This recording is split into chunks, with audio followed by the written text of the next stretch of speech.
Well, after months of hard manual labour, through snow and rain and cold, I finally reached a turning point in the build. Once the workshop was watertight and the floor installed and the power connected, something super interesting happened. The balance began to move from me building the workshop to it building itself. This is one of the nice features of these new era devices. CNC can carve cabinets, lasers can cut dividers, and 3D printers can churn out organisers. A special shout out to my poor H2D who has been absolutely battered in this build, constantly printing plastic and cutting wood and etching, die cutting and more. I swear if this is another Gridfinity bin, I'm jamming myself. But in this sense, the workshop has got to the point where it has started to assemble itself more and more. This is really helpful, as having devices like these take away the monotony of production. It means that I can focus on exactly how to organise rather than simply trying not to make mistakes in my builds. There are key decisions to make, especially when it comes to how I organise everything. Indeed, that's a question that keeps coming up. So today, I want to show you around my manufacturing zone and share the systems I use to keep it all under control. So, my little gang of 3D printers are vital, not just for parts, but for tools to make the parts too. Just these cabinets alone, I've used corner clamps for perfectly aligned cabinets, drawer spacers to make fitting drawers easy, handle jigs for perfectly centered handles in seconds. When I painted them, I used my perky peaks to hold them up. Tiny gadgets, but massive time savers. Once these were built, it really was into fully autonomous mode. The printer's just churning out all the organisers I needed, and all I had to do was drop the pieces in and arrange them. I don't even need to worry too much about where they go, as I can so easily rearrange modular systems like this.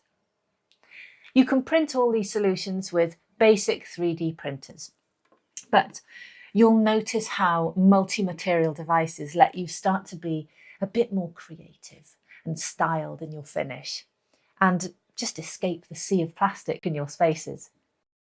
I also found that they just let you use the right tool for the job.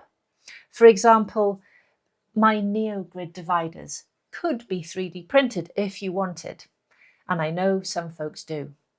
But this takes 4 hours to print on the H2D, whereas laser cutting out of wood or acrylic takes seconds. So use the right tool for the job where you can.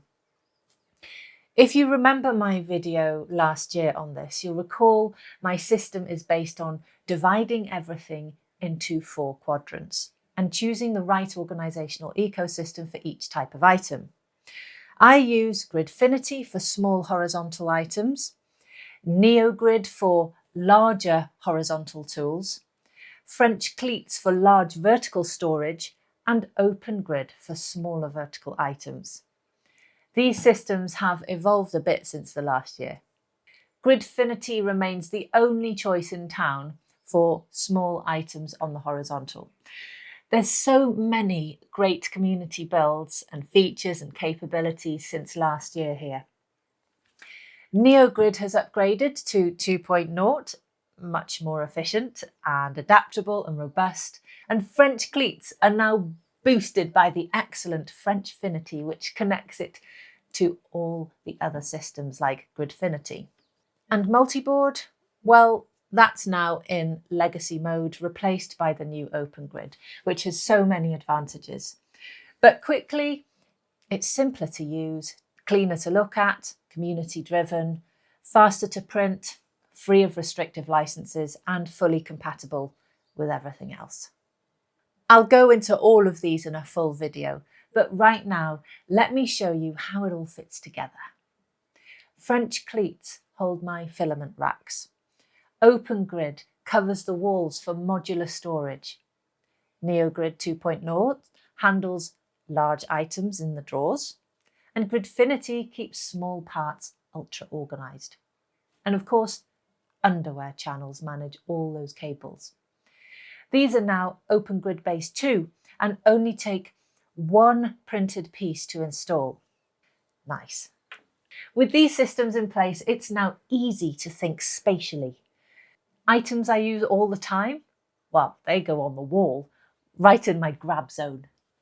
Occasional tools, top drawers. Rarely used stuff, lower drawers. Note that every drawer is labelled with a laser-etched veneer tag. Of course, you can print these in plastic if you want, but it's one of those little touches that makes a big difference. And obviously, where you can get pretty detailed with a 0.2mm nozzle, a laser is just a different realm of accuracy. I mean, I can put a label on a grain of rice if I wanted. Of course, the printers need to not just keep me tidy, but also themselves. So I've printed poop chutes for the printers, and I'm 3D printing dust ports so I can keep the dust extractor below the surface. Even things like my USB cables are designed to disappear when not in use. It's all about minimizing clutter. So I avoid cables entirely where I can, use underwear to conceal fixed cables, and use self-organising reels when I need flexibility. One downside of 3D printed organisation is that most systems are pretty ugly. A sea of gangly plastic pieces. So to counter that, I've picked muted colours that fade into the background and then painted parts to help them disappear even more. Standard UX practice. If the grid isn't informative, push it back. And that leaves room to highlight key elements using intentional colour. Green, that's an action item. So buttons and toggles, similar to how Festool use green or Amazon uses orange. This helps me locate things faster, like distinguishing different Bamboo Lab parts like these nozzles with colour codes that are tied to each device. And here's where things get really cool. I've printed transparent underwear channels using PETG. They're not just aesthetic, they make the workshop smart. I've zoned the lighting by device, integrated everything with Home Assistant. Devices light up green when running, flash red for errors, and yes, fireworks when a print finishes. I'm even feeding in data from air sensors, monitoring dust, humidity and VOCs to dynamically adjust the environment. For devices that aren't smart, well, a simple smart plug works, like highlighting when my soldering iron is still on. Sometimes it's just the little things. I've designed think tiles, small 10cm square mounts where I can drop in notes or reminders. It could be settings I always forget or quick guides that I need to see at a glance. They're simple, but they save time and reduce friction. So that's a look at how my workshop is organising itself.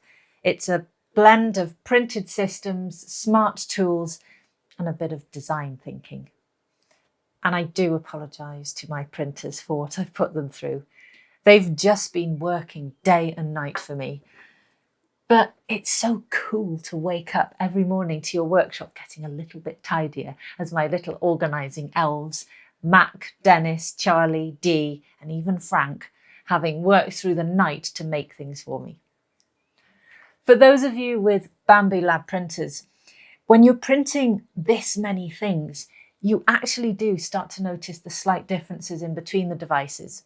You do realise the X1C spots more issues like spaghetti prints than the P1S with its smart sensors. And then the H2D really is in a different level.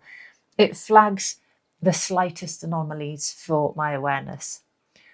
Although I do have to confess, it's largely me not cleaning the beds or even putting the entire bed on back to front on one occasion.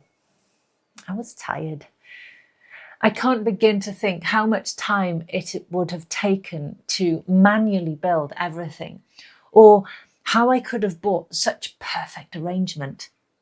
For those who want to have a full walkthrough of my 2025 organisation systems refresh, I'll be posting another video on this in the next few days for supporters, and more broadly in a couple of weeks.